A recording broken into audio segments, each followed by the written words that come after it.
flasësh me këto terma brenda Europës, tronditesh.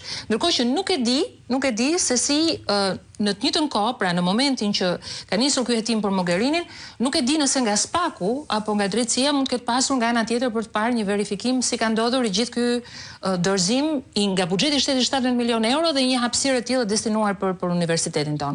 Si është nga pikpamja juridike këtë gjë? Mendoj se rasti Mogherinit mund të çojë prokurorët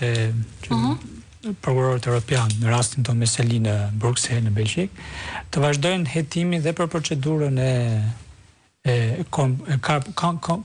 kampusit universitar europian në Tiranë, sepse duket qartë që këtu kemi të bëjmë me një lloj lobimi underground, ose si thosh është bërë si formë qoke ose ndere politike, diplomatike, përzgjedhja e kampusit në Tiranë, I vetëm i vend jashtë Bashkimit Evropian, pra njëri është në Belgjik, njëri kampus, tjetri është në Poloni. Po, nuk është çështja që është jashtë Bashkimit Evropian, po është tek çështja tek jo, nuk është problemi këtu, po mendoj se është tek procedura që do të jetë ndjekur, se do të jetë pjesë, mendoj se do të jetë pjesë edhe hetimit, sepse aty Kolegji Evropian 3 kampuse ka, një në Belgjik, një në Poloni, ka edhe këtë në Shqipëri.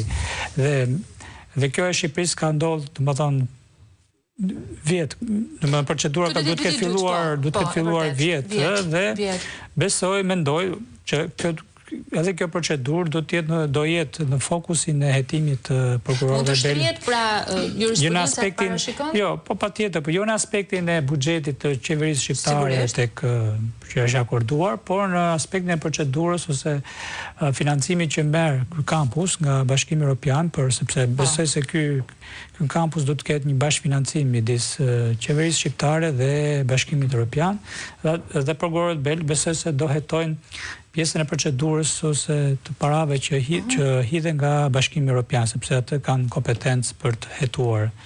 Nuk hetojnë parat e buxhetit shqiptar. Sigurisht, ato do t'i hetojë SPAK-u. Nuk e di në letrën që ju keni dërguar dhe SPAK-ut ose organeve legislative shqiptare? Ne kemi dërguar, si thua, Komisionit Evropian.